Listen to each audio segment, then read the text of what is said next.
Hi hello എല്ലാവർക്കും സുഖമാണ്. എല്ലാവരും സുഖമായിട്ടിരിക്കുന്നു എന്ന് വിചാരിക്കുന്നു. And welcome back to Thanu's diaries. അപ്പോൾ ഇന്ന് ഞാൻ വന്നിട്ടുള്ളത് വളരെ യൂസ്ഫുൾ ആയിട്ടുള്ള ഒരു വീഡിയോ ആയിട്ടാണ്. ഒരു കുഞ്ഞു വീഡിയോ ആണ്, പക്ഷേ ഭയങ്കര യൂസ്ഫുൾ ആയിട്ടുള്ളൊരു വീഡിയോ ആണ് കേട്ടോ. അതായത് നമ്മുടെ PSC റിപ്പീറ്റഡ് ആയിട്ട് ചോദിച്ച ഒരു പോർഷനിൽ നിന്ന് കുറച്ച് കാര്യങ്ങളാണ് നിങ്ങൾക്ക് പറഞ്ഞുതരാൻ പോകുന്നത്. ഈ പോർഷൻ നിങ്ങൾ ഒരിക്കലും മിസ്സാക്കരുത്. ഇതിൽ നിന്ന് 1-2 ക്വസ്റ്റ്യൻ മസ്റ്റാണ്. 2 മാർക്ക് നമുക്ക് ഉറപ്പിക്കാം എന്നുള്ള രീതിയിൽ നന്നായിട്ട് നമ്മൾ പഠിച്ച് മനസ്സിലാക്കിയിരിക്കേണ്ട ഒരു പോർഷനാണ്. സോ ഒട്ടും വെയിറ്റ് ചെയ്യേണ്ട, നമുക്ക് വീഡിയോയിലേക്ക് പോയാലോ. സോ വീഡിയോയിലേക്ക് കടക്കുന്നതിന് മുന്നേ ഒത്തിരി കൂട്ടുകാർ നമുക്ക് മെസ്സേജ് അയച്ചിട്ട് ചോദിച്ചിട്ടുള്ള ഒരു ഡൗട്ടാണ് കേട്ടോ. ഏത് ടെസ്റ്റാണ് ഞാൻ ഫോളോ ചെയ്തത്, ഞാൻ പഠിക്കാനായിട്ട് സെലക്ട് ചെയ്തതെന്ന്. അപ്പോൾ ഞാൻ പറഞ്ഞല്ലോ, ഞാൻ സോഡിയാക്കിൻ്റെ ഒരു ഓൺലൈൻ കോഴ്സിന് ചേർന്നിട്ടുണ്ടായിരുന്നു. സോ അതിൻ്റെ നോട്ട്സാണ് ഞാൻ കൂടുതലും വച്ച് പഠിച്ചത്. ആൻഡ് ഓൾസോ ടെക്സ്റ്റും പഠിച്ചിട്ടുണ്ടായിരുന്നു. അപ്പോൾ ടെക്സ്റ്റ് ഞാൻ 2 ടെക്സ്റ്റാണ് റെഫർ ചെയ്യാനായിട്ട് യൂസ് ചെയ്തിട്ടുണ്ടായിരുന്നത്. ഒന്ന് നമ്മുടെ സോഡിയാക്കിൻ്റെ അപ്പോഴത്തെ ലേറ്റസ്റ്റ് എഡിഷൻ, സോഡിയാക്കിൻ്റെ A1 30 years എന്ന് പറയുന്ന ഒരു ടെക്സ്റ്റ്. അത് അപ്പോഴത്തെ ലേറ്റസ്റ്റ് എഡിഷൻ മേടിച്ചിട്ടാണ് ഞാൻ പഠിച്ചിട്ടുണ്ടായിരുന്നത്. പിന്നെ ഞാൻ റെഫർ ചെയ്തിട്ടുണ്ടായിരുന്നത് സോഡിയാക്കിൻ്റെ തന്നെ വേറൊരു ടെക്സ്റ്റാണ്. ഈ 2 ടെക്സ്റ്റ് നോക്കുകയാണെങ്കിൽ രണ്ടിലും കുറച്ച് ഇൻഫർമേഷൻസ് എന്ന് പറഞ്ഞാൽ ഇത് എന്താ വെച്ചാൽ ഒരു ടെക്സ്റ്റിൽ ഇല്ലാത്തത് മറ്റേ ടെക്സ്റ്റിലുണ്ട്. രണ്ടിലും ഡിഫറെൻ്റ് ആയിട്ടുള്ള ഇൻഫർമേഷൻസ് നമുക്ക് കിട്ടും കേട്ടോ. അതായത് ഒരേ കാര്യത്തിൽ ഡിഫറൻസ് അല്ല ഞാൻ പറഞ്ഞത്, പുതിയ പുതിയ കാര്യങ്ങൾ 2 ടെക്സ്റ്റിലുമുണ്ട്. പിന്നെ ഈ ടെക്സ്റ്റിനകത്താണെങ്കിൽ ഒരുപാട് ക്വസ്റ്റ്യൻ പേപ്പേഴ്സ് നമുക്ക് വർക്കൗട്ട് ചെയ്യാനായിട്ടുണ്ട് കേട്ടോ. ഒരുപാട് ക്വസ്റ്റ്യൻ പേപ്പേഴ്സും ക്വസ്റ്റ്യൻസും നമുക്ക് വർക്കൗട്ട് ചെയ്യാനായിട്ടുണ്ട്. പിന്നെ പഴയ ക്വസ്റ്റ്യൻ പേപ്പേഴ്സ്, 15 വർഷത്തെ പഴയ ക്വസ്റ്റ്യൻ പേപ്പേഴ്സ്, പല എക്സാമിൻ്റെ ക്വസ്റ്റ്യൻ പേപ്പേഴ്സ് ഇതിനകത്ത് ഉൾപ്പെടുത്തിയിട്ടുണ്ട് കേട്ടോ. അപ്പോൾ ഇത് A1 second part four nurses, ഇതും സോഡിയാക്കിൻ്റെ ടെക്സ്റ്റാണ്. അപ്പോൾ ഈ 2 ടെക്സ്റ്റ് വെച്ചാണ് റെഫർ ചെയ്ത്. അത് കൂടാതെ നമ്മുടെ സോഡിയാക് ക്ലാസ്സസിൻ്റെ നോട്ട്സ് വെച്ചിട്ടാണ് ഞാൻ പഠിച്ചത്. നോട്ട്സ് മിക്ക ക്ലാസ്സസും ഞാൻ യൂട്യൂബിൽ ഞാനത് ക്ലാസ് എടുത്ത് ഷെയർ ചെയ്തിട്ടുണ്ട്. ഇപ്പോൾ നിങ്ങൾക്ക് പഠിക്കാൻ പാടായിട്ടുള്ള sociology, nursing education, nursing research, psychology, psychiatry, ഇതെല്ലാം ഒരു വീഡിയോയിൽ ഞാൻ ഓരോ വിഷയത്തിൻ്റെയും ചുരുക്കി ഇമ്പോർട്ടൻ്റ് ആയിട്ടുള്ള പോർഷൻസ് ചെയ്തിട്ടുണ്ട്. സോ നിങ്ങളത് കാണുക, നോട്ട്സ് എഴുതി വെച്ച് തന്നെ പഠിക്കുക. അപ്പോൾ ആ ഒരു വീഡിയോ നിങ്ങൾ ഫോളോ ചെയ്താൽ തന്നെ മാക്സിമം ക്വസ്റ്റ്യൻസ് അതിൽ നിന്ന് കിട്ടും. സോ ഒട്ടും വെയിറ്റ് ചെയ്യാണ്ട് പോയി കാണുക. നമ്മൾ DHS എന്ന ഹെഡിങ്ങിലൊക്കെ ആയിരിക്കും ചിലപ്പോൾ കിടക്കുന്ന സാധനം, കാരണം ആ സമയത്താണ് നമ്മൾ ചെയ്തത്. സോ നിങ്ങൾ ചെക്ക് ചെയ്ത് പഠിക്കുക താല്പര്യമുള്ളവരാണെങ്കിൽ. സോ ഇന്ന് നമുക്ക് നമ്മുടെ വീഡിയോയിലേക്ക് കിടക്കാം. ഇന്ന് നമ്മൾ പഠിക്കാൻ പോകുന്ന പാട്ടെന്ന് പറയുന്നത് വൈറ്റൽ സയൻസ് ആണ്. ഏറ്റവും ഇമ്പോർട്ടൻ്റ് ആയിട്ട്, അതായത് നമ്മൾ നഴ്സിംഗിൽ നമ്മൾ കയറുമ്പോഴത്തേക്കും മെയിനായിട്ട് നമ്മൾ ആദ്യം പഠിപ്പിക്കുന്ന കാര്യം വൈറ്റൽ സയൻസ് ആണ് അല്ലേ. അതായത് നമ്മളിപ്പോൾ വാർഡിൽ പോകുമ്പോഴായിരുന്നാലും ആദ്യം നമ്മൾ പ്രാക്ടിക്കലായിട്ട് ചെയ്യുന്ന കാര്യവും വൈറ്റൽ സയൻസ് ആണ്. സോ വളരെ ഇമ്പോർട്ടൻ്റ് ആയിട്ട് ഏറ്റവും കൂടുതൽ ക്വസ്റ്റ്യൻസ് വരുന്ന ഒരു പോർഷനാണ്, മസ്റ്റ് ആസ്കിങ് പോർഷൻ എന്ന് തന്നെ പറയാം. അതിൽ നിന്ന് ഒരു ക്വസ്റ്റ്യൻ ഇല്ലാതെ ഒരു ക്വസ്റ്റ്യൻ പേപ്പറും ഇതുവരെ ഉണ്ടായിട്ടില്ല. സോ ഉറപ്പായിട്ടും ചോദിക്കുന്ന, അത് 100%, 110% ചോദിക്കുന്ന ഒരു പോർഷനാണ്. സോ അതാണ് നമ്മളിന്ന് ഡിസ്കസ് ചെയ്യാൻ പോകുന്നത്. ഏതൊക്കെ പാട്ടാണ് മോർ ഇമ്പോർട്ടൻസ് കൊടുത്ത് നമ്മൾ പഠിക്കേണ്ടത്. സോ ഒട്ടും വെയിറ്റ് ചെയ്യണം, നമുക്ക് വീഡിയോയിലേക്ക് പോയാലോ. സോ വൈറ്റൽ സയൻസ് എന്ന് പറയുമ്പോഴത്തേക്ക് നമ്മൾ ബോഡിയുടെ ബേസിക് ആയിട്ടുള്ള ഫങ്ഷൻസ് അറിയാൻ വേണ്ടിയിട്ടുള്ള ഫിസിയോളജിക്കൽ സ്റ്റാറ്റിക് മെഷർമെൻറ്റ്സിനെയാണ് നമ്മൾ വൈറ്റൽ സയൻസ് എന്ന് പറയുന്നത്. ഭയങ്കര ഇമ്പോർട്ടൻ്റ് ആണ് വൈറ്റൽ സയൻസിലെ മെയിനായിട്ടും ഇനി നമ്മൾ നോക്കാൻ പോകുന്ന കാര്യം. അപ്പോൾ ഈ വൈറ്റൽ സയൻസ് ഞാൻ നേരത്തെ കാണിച്ച ടെക്സ്റ്റിൽ A1 latest edition A1 volume 1, അപ്പോൾ ഈ ഒരു ടെക്സ്റ്റിനകത്ത് ഇപ്പോൾ ഈ ടെക്സ്റ്റ് വെച്ചാണ് നിങ്ങൾ പഠിക്കുന്നതെങ്കിൽ വൈറ്റൽ സയൻസ് എന്ന പോർഷൻ നിങ്ങൾ കണ്ടിട്ടുണ്ടാവും. അപ്പോൾ ഈ ഒരു ടെക്സ്റ്റിനകത്ത് നല്ലോണം അവർ ക്രോഡീകരിച്ച് കൊടുത്തിട്ടുണ്ട് ഓരോ വൈറ്റൽ സയൻസും, അതിൻ്റെ നോർമൽ വാല്യൂസ്, അത് കൂടിയാലുള്ള പ്രശ്നങ്ങൾ, കുറഞ്ഞാലുള്ള പ്രശ്നങ്ങൾ, അത് ഏതൊക്കെ ഡിസീസ് കണ്ടീഷനിലാണ് കണ്ടുവരുന്നത്. സോ അതൊക്കെ ഭയങ്കര ഇമ്പോർട്ടൻ്റ് ആയിട്ടുള്ള പോർഷൻസാണ്. സോ അതെല്ലാം നല്ലോണം ക്രമീകരിച്ച് കൊടുത്തിട്ടുണ്ട്. നമുക്ക് വായിക്കുമ്പോൾ തന്നെ ഒരു ഇൻട്രസ്റ്റ് തോന്നും. സോ ഈ ടെക്സ്റ്റാണ് നിങ്ങൾ ഫോളോ ചെയ്യുന്നതെങ്കിൽ ഇത് ഉറപ്പായിട്ടും നിങ്ങൾക്കത് ഉപകാരപ്പെടും കേട്ടോ. സോ ഇല്ലാത്തവരാണെങ്കിൽ മാക്സിമം ഒപ്പിച്ച് പഠിക്കാൻ നോക്കുക. ഈ ഒരു ടെക്സ്റ്റിൽ എനിക്ക് ഭയങ്കര അത് ഹെൽപ്ഫുള്ളായിട്ട് തോന്നിയിട്ടുണ്ട് കേട്ടോ. നല്ല ഒരു ക്രമീകരണത്തിലാണിത് കൊടുത്തേക്കുന്നത്. സോ വൈറ്റൽ സയൻസിലേക്ക് കിടക്കുകയാണെങ്കിൽ നമുക്ക് മെയിനായിട്ട് നമ്മൾ ആദ്യമായിട്ട് പഠിക്കുന്ന 4 പ്രൈമറി വൈറ്റൽ സയൻസ് ആണ് അല്ലേ. Temperature, pulse, respiration and BP. Okay, അല്ലാതെ നമ്മൾ നോക്കുകയാണെങ്കിൽ 8 വൈറ്റൽ സയൻസ് ആണ് ഉള്ളത്. 5th വൈറ്റൽ സൈൻ എന്ന് പറയുന്നത് പെയിൻ ആണ് കേട്ടോ, പെയിൻ. സോ അങ്ങനെ ക്വസ്റ്റ്യൻ വന്നിട്ടുണ്ട്. 5th വൈറ്റൽ സൈൻ എന്ന് പറയുന്നത് പെയിൻ ആണ്. അപ്പോൾ temperature, pulse, respiration, BP, 5th vital sign എന്ന് ചോദിച്ചാൽ ദാറ്റ് ഈസ് പെയിൻ. അതുകൂടാണ്ട് ചില ബുക്സിൽ 5th വൈറ്റൽ സൈൻ സാച്ചുറേഷൻ എന്നും പറയുന്നുണ്ട്. പക്ഷേ നമുക്ക് കൂടുതലും പ്രിഫറൻസ് കൊടുത്തിരിക്കുന്നത് പെയിനിനാണ് കേട്ടോ. 5th vital sign is pain. Okay, എന്താണെന്ന് വെച്ചാൽ പെയിൻ എന്ന് പറയുന്നത് നമ്മുടെ ഒരു സബ്ജക്റ്റീവ് സിംറ്റമാണ്. നമ്മൾ പറയുന്നതല്ലേ എനിക്ക് വേദന ഉണ്ട് എന്നുള്ളത്. ഓക്സിജൻ സാച്ചുറേഷൻ എന്ന് പറയുമ്പോഴത്തേക്ക് അതൊരു ഒബ്ജക്റ്റീവ് സൈനാണ്, നമ്മൾ കണ്ടുപിടിക്കുന്നതാണ്. നമ്മൾ ടെമ്പറേച്ചർ, പൾസ്, റെസ്പിറേഷൻ, BP എല്ലാം അങ്ങനെയല്ലേ. സോ അങ്ങനെ വരുമ്പോൾ സാച്ചുറേഷൻ എന്നും ചിലർ പറയുന്നുണ്ട്, പക്ഷേ പെയിൻ എന്നും പറയുന്നുണ്ട്. സോ അത് കറക്റ്റായിട്ടൊരു കൺക്ലൂഷനിലേക്ക് വന്നിട്ടില്ല. പക്ഷേ ചില ക്വസ്റ്റ്യൻ പേപ്പറിൽ ആൻസർ കീ വന്നിരിക്കുന്നത് 5th വൈറ്റൽ സൈൻസ് പെയിൻ എന്നാണ് കേട്ടോ. നമ്മുടെ first and most important vital sign എന്ന് പറയുന്നത് നമ്മുടെ ടെമ്പറേച്ചറാണ്. ടെമ്പറേച്ചർ തന്നെ നമുക്ക് ഓറൽ ടെമ്പറേച്ചർ മെഷർമെൻ്റ് ഉണ്ട്, റെക്റ്റലുണ്ട്, ആക്സിലറി. മൂന്നിൻ്റെയും ഡിഫറൻസ് മസ്റ്റാണ്. എങ്ങനെ ചെക്ക് ചെയ്യാന്നുള്ളത് മസ്റ്റാണ്. അതിൻ്റെ ഒരു ടെമ്പറേച്ചർ ഡിഫറൻസസ് ഒക്കെ ചോദിച്ചിട്ടുണ്ട്, റിപ്പീറ്റഡ് ആയിട്ട് ചോദിക്കുന്നതാണ്. ആൻഡ് ഓൾസോ ഡിഗ്രി ഫാരൻഹീറ്റിൽ നിന്ന് എങ്ങനെ സെൽഷ്യസിലോട്ട് കൺവേർട്ട് ചെയ്യും, സെൽഷ്യസിൽ നിന്ന് എങ്ങനെ ഡിഗ്രി ഫാരൻഹീറ്റിലോട്ട് കൺവേർട്ട് ചെയ്യും എന്നുള്ളത് വളരെ മസ്റ്റായിട്ട് ചോദിക്കുന്ന എല്ലാ ക്വസ്റ്റ്യൻ പേപ്പറിലും 1-2 ക്വസ്റ്റ്യൻ മസ്റ്റായിട്ടുള്ളൊരു പോർഷനാണ്. സോ അത് എല്ലാവർക്കും തെറ്റിപ്പോകുന്നൊരു പോർഷനാണ്. അത് നമ്മൾ റിപ്പീറ്റഡ് ആയിട്ട് അത് എഴുതി വച്ച് തന്നെ പഠിക്കുക. നമ്മുടെ ഇമ്പോർട്ടൻറ്റ് മോസ്റ്റായിട്ട് അല്ലെങ്കിൽ റിപ്പീറ്റഡ് ആയിട്ട് ചോദിക്കുന്ന ക്വസ്റ്റ്യൻസ് നമ്മളൊരു ബുക്കിൽ എഴുതി വയ്ക്കുന്നതിൻ്റെ കൂട്ടത്തിൽ ഇത് വരച്ച് മാർക്ക് ചെയ്ത് എന്നും വായിച്ചാലേ നമുക്കത് ഓർമ്മയിരിക്കത്തുള്ളൂ. അല്ലെങ്കിൽ നമുക്ക് അവിടെ ചെന്ന് കൺഫ്യൂഷൻ വരുന്നൊരു പോർഷനും കൂടെയാണ്. സോ അത് ആ ഒരു ഇക്വേഷനൊക്കെ നമുക്ക് കറക്റ്റായിട്ട് പഠിക്കണം കേട്ടോ. So first one is temperature നമ്മൾ നോക്കുമ്പോൾ ഓറലുണ്ട്, റെക്റ്റൽ, ആക്സിലറി, ടിംബാനിക് മെംബ്രെയിൻ ഉണ്ട്. സോ അതിൻ്റെ കോൺട്രാ ഇൻഡിക്കേഷൻസ് എല്ലാം നോക്കുക. ഇതിന് മെയിൻ ആയിട്ടുള്ള പോർഷൻസ് ആണ് ഞാൻ പറയാൻ പോകുന്നത്. ടെമ്പറേച്ചർ മെഷർമെൻറ്റിൽ മോസ്റ്റ് ആക്യുറേറ്റ് മെത്തേഡ് എന്ന് പറയുന്നത് റെക്റ്റൽ ടെമ്പറേച്ചറാണ്. മോസ്റ്റ് റിലയബിൾ മെത്തേഡ് എന്ന് പറയുന്നത് ഓറൽ ടെമ്പറേച്ചർ മെഷർമെൻ്റ് ആണ്. മോസ്റ്റ് കൺവീനിയൻ്റ് ആണ് മെഷർമെൻറ്റ് എന്ന് പറയുന്നത് ആക്സിലറി ടെമ്പറേച്ചറാണ്. സോ ഇത് ഇങ്ങനെ തന്നെ ചോദിക്കും. ഈ വേർഡ്സ് കറക്റ്റായിട്ട് തന്നെ പഠിക്കുക. ഭയങ്കര ആക്യുറേറ്റ്, മോസ്റ്റ് ആക്യുറേറ്റ് ആയിട്ടുള്ള മെത്തേഡ് എന്ന് പറയുന്നത് റെക്റ്റൽ ടെമ്പറേച്ചറാണ്. മോസ്റ്റ് കൺവീനിയൻറ്റ് മെത്തേഡ് എന്ന് പറയുന്നത് നമ്മുടെ ആക്സിലറി ടെമ്പറേച്ചറാണ്. മോസ്റ്റ് റിലയബിൾ മെത്തേഡ് എന്ന് പറയുന്നത് നമ്മുടെ ഓറൽ ടെമ്പറേച്ചർ മെഷർമെൻ്റ് ആണ്. ഇത് ചോദിച്ചിട്ടുള്ള ക്വസ്റ്റ്യൻ ആണ് കേട്ടോ. പിന്നെ നമ്മുടെ ബോഡിയിൽ നിന്ന് ഹീറ്റ് ലോസ് ആവുന്ന വിധങ്ങൾ നമുക്കറിയാമല്ലോ. കണ്ടക്ഷൻ, കൺവെക്ഷൻ, റേഡിയേഷൻ, ഇവാപ്പറേഷൻ, ഇതൊക്കെ എന്താണെന്ന് കറക്റ്റായിട്ട് പഠിച്ചു വെക്കാം. ഇനി മെയിനായിട്ട് നോട്ട് ചെയ്യേണ്ട കാര്യങ്ങളെന്ന് വെച്ചാൽ, ഇപ്പം നമ്മൾ ആക്സിലറി മെത്തേഡ് ടെമ്പറേച്ചർ മെഷർമെൻ്റ് ആണെങ്കിൽ നമ്മൾ കിട്ടുന്ന ആ ഒരു വാല്യൂവിൻ്റെ കൂടെ 1 ഡിഗ്രി ഫാരൻഹീറ്റ് ആഡ് ചെയ്യണം.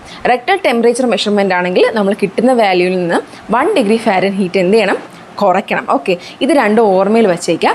അതുകൊണ്ട് തന്നെ ഈ ആക്സിലറി ടെമ്പറേച്ചറിൻ്റെയും റെക്റ്റൽ ടെമ്പറേച്ചറിൻ്റെയും ഡിഫറൻസ് എന്ന് പറയുന്നത് 2 ഡിഗ്രി ഫാരൻഹീറ്റാണ്. ഇത് മിക്ക ക്വസ്റ്റ്യൻ പേപ്പറിലും ഉള്ള ക്വസ്റ്റ്യൻ ആണ് കേട്ടോ. സോ അതൊന്ന് ചിന്തിച്ച് വയ്ക്കുക. പക്ഷേ ഒരു കാര്യം പ്രത്യേകം ഓർമ്മിക്കുക, ഇപ്പോൾ ന്യൂ ബോണിലാണ് നമ്മൾ ഈ ടെമ്പറേച്ചർ ചെക്ക് ചെയ്യുന്നെങ്കിൽ ഇപ്പോൾ റെക്റ്റൽ ആൻഡ് ആക്സിലറി ടെമ്പറേച്ചർ ചെക്കിങ്ങിൻ്റെ ആ ഒരു മെഷർമെൻറ്റ് ഡിഫറൻസ് എന്ന് പറയുന്നത് <0.4 ഡിഗ്രി സെൽഷ്യസേ ഉള്ളൂ. സോ ആ ന്യൂ ബോണിൽ നമ്മൾ ചെക്ക് ചെയ്യുമ്പോഴത്തേക്ക് 1 ഡിഗ്രി കൂട്ടാനോ കുറയ്ക്കേണ്ടയോ ആവശ്യം വരുന്നില്ല കേട്ടോ.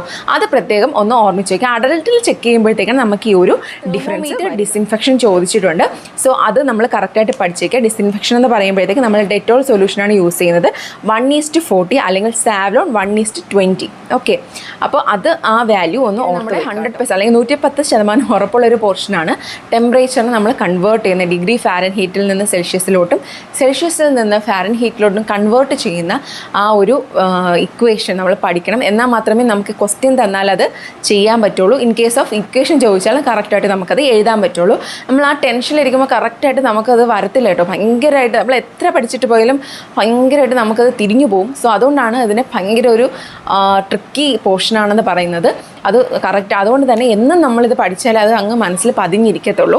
സോ കാൽക്കുലേഷൻ നമുക്ക് കുറച്ച് ട്രിക്കി വേയിൽ ഓർമ്മിച്ച് വയ്ക്കാം. ഇത് ഞാൻ എൻ്റെ മനസ്സിൽ ഓർക്കാൻ വേണ്ടിയിട്ട് ഒരു ചിന്തിച്ചൊരു ഡയലോഗാണ്. അത് എത്രത്തോളം നിങ്ങൾക്ക് കോമഡി ആയിട്ട് തോന്നുമായിരിക്കും, ചിലപ്പം നിങ്ങൾക്കത് യൂസ്ഫുൾ ആയിക്കോട്ടെ എന്ന് കരുതി പറയുന്നതാണ് കേട്ടോ. അതായത് ഇപ്പം നമുക്ക് ഡിഗ്രി സെൽഷ്യസിലോട്ട് ആക്കണം ഫാരൻഹീറ്റിന്. അപ്പോൾ ഫാരൻഹീറ്റിൻ്റെ വാല്യൂ നമുക്കവിടെ തന്നിരിക്കും. അപ്പോൾ നമുക്ക് കറക്റ്റ് അറിയണ്ടേ. F-32 × 5/9 ആണ്. ഓക്കെ, മനസ്സിലായോ? F-32 × 5/9 ആണ്. സോ ഇത് ഈ ഒരു ഇക്വേഷൻ ഓർത്ത് വയ്ക്കാൻ വേണ്ടിയിട്ട് ഞാനൊരു ഡയലോഗ് പറയാം കേട്ടോ. ഇത് ഞാൻ എൻ്റെ മനസ്സിൽ ഓർക്കാൻ വേണ്ടിയിട്ട് ഒരു ചിന്തിച്ചൊരു ഡയലോഗാണ്. അത് എത്രത്തോളം നിങ്ങൾക്ക് കോമഡി ആയിട്ട് തോന്നുമായിരിക്കും, ചിലപ്പം നിങ്ങൾക്കത് യൂസ്ഫുൾ ആയിക്കോട്ടെ എന്ന് കരുതി പറയുന്നതാണ് കേട്ടോ. അതായത് ഇപ്പം നമുക്ക് ഡിഗ്രി സെൽഷ്യസിലോട്ട് ആക്കണം ഫാരൻഹീറ്റിന്. അപ്പോൾ ഫാരൻഹീറ്റിൻ്റെ വാല്യൂ നമുക്കവിടെ തന്നിരിക്കും. അപ്പോൾ നമുക്ക് കറക്റ്റ് അറിയണ്ടേ. F-32 × 5/9 ആണ്. ഓക്കെ, മനസ്സിലായോ? F-32 × 5/9 ആണ്. സോ ഇത് ഈ ഒരു ഇക്വേഷൻ ഓർത്ത് വയ്ക്കാൻ വേണ്ടിയിട്ട് ഞാനൊരു ഡയലോഗ് പറയാം കേട്ടോ. ഓക്കെ, അപ്പോൾ ഞാൻ ആ ഡയലോഗ് പറയാമേ. ഡിഗ്രി സെൽഷ്യസിലോട്ട് കൺവേർട്ട് ചെയ്യാൻ വേണ്ടിയിട്ടാണ്. അപ്പോൾ എൻ്റെ ഫ്രണ്ടായ ഫ്രെഡി വന്നിട്ട് അവൻ്റെ വയസ്സ് ഒരു 32 വയസ്സ് അങ്ങ് കുറച്ച് പറഞ്ഞു. അപ്പോഴും ഞാൻ എന്ത് ചെയ്തു, ഇപ്പം ഞാൻ ആലോചിച്ചു എൻ്റെ വയസ്സൊന്ന് കുറച്ച് പറയാം. ഞാൻ ആദ്യം എന്ത് ചെയ്തെന്ന് അറിയുമ്പോൾ ഒരു 5 വയസ്സ് കുറച്ചു. പിന്നെ വിചാരിച്ചു അല്ലെങ്കിൽ വേണ്ട, ഒരു 9 വയസ്സ് കുറച്ച് പറയാം. ഓക്കെ, മനസ്സിലായോ?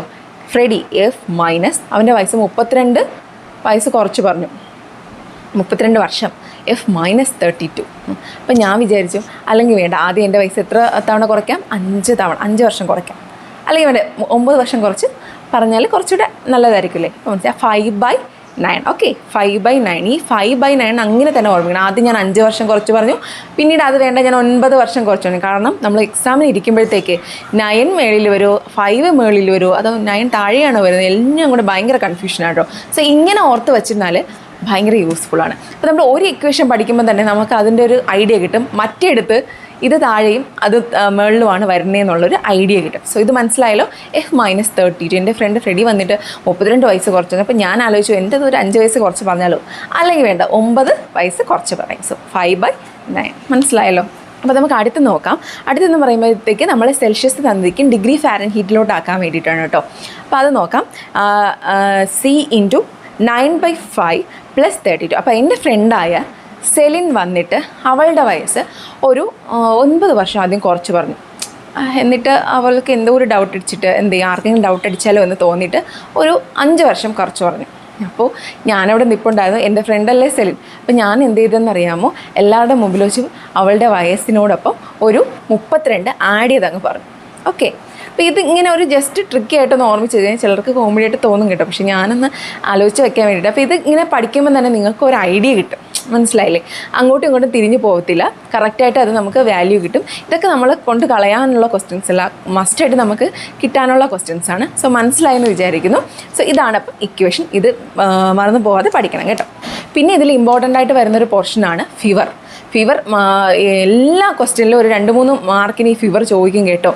കഴിഞ്ഞ DMAക്ക് 2 മാർക്കിന് എങ്ങാണ്ടോ ഫീവർ ചോദിച്ചിരുന്നു. അപ്പോൾ സ്റ്റെപ്പ് ലാഡർ ഫീവർ ഏത് ഡിസീസിലാണ് വരുന്നത് അത് നമ്മുടെ ഈ ടെക്സ്റ്റിൽ വളരെ ഡീറ്റെയിൽ ആയിട്ട് കോളമൊക്കെ വരച്ച് കൊടുത്തിട്ടുണ്ട്. സോ അത് ഞാൻ നിങ്ങളെ പറഞ്ഞ് ബുദ്ധിമുട്ടിക്കുന്നില്ല, ഇത് വായിച്ച് തന്നെ പഠിക്കുക കേട്ടോ. എല്ലാ ഫീവറും പഠിക്കണം. എല്ലാ ഫീവറും ഇമ്പോർട്ടൻ്റ് ആണ് കേട്ടോ. അത് അവർ ചോദിക്കും. ടെമ്പറേച്ചർ ഡിഫറൻസ് ചോദിക്കാറുണ്ട്. സോ ഫീവർ മസ്റ്റ് ആസ്കിങ് പോർഷനാണ്. പിന്നെ വരുന്നത് പൾസ്, പിന്നെ നമ്മുടെ ബ്ലഡ് പ്രഷർ, റെസ്പിറേഷൻ. ഇതിൻ്റെ എല്ലാം ഈ ടാബ്ലർ കോളം പോലെ അവർ ഓരോ ഈ റെസ്പിറേഷൻ കൂടിയാലുള്ളതും കുറഞ്ഞാലുള്ള ഡിസീസ് കണ്ടീഷൻസും അതിൻ്റെ വേരിയേഷൻസ് എല്ലാം കൊടുത്തിട്ടുണ്ട്. അതെല്ലാം അത് നോക്കി തന്നെ പഠിക്കുക. അപ്പോൾ ഈ ടെക്സ്റ്റ് എന്തായാലും എല്ലാവരുടെയും കയ്യിൽ സോഡിയാക്കിൻ്റെ ടെക്സ്റ്റ് ഉണ്ടായിരിക്കുമല്ലോ. സോ അത് നോക്കി പഠിക്കാം. അപ്പോൾ അത് ഇരുന്ന് നീട്ടി പറഞ്ഞങ്ങ് ബോറടിപ്പിക്കുന്നില്ല. ഞാനൊരു ഇമ്പോർട്ടൻ്റ് ആയിട്ടുള്ള ഈ ഒരു ടെമ്പറേച്ചറിൻ്റെ കാര്യം പറയാനാണ്. കാരണം അത് ഭയങ്കര ഇമ്പോർട്ടൻ്റ് ആയിട്ടുള്ള പോർഷനാണ്. അത് നമുക്ക് ഒഴിവാക്കാൻ പറ്റാത്തൊരു പോർഷനാണ്. സോ അത് നിങ്ങൾ മനസ്സിലാക്കാൻ വേണ്ടിയിട്ട് എൻ്റെ കുറച്ച് ട്രിക്കും കൂടെ പറഞ്ഞു തന്നേ ഉള്ളൂ. എത്ര പേർക്ക് ഉപകാരപ്പെടുമെന്ന് എനിക്കറിയത്തില്ല.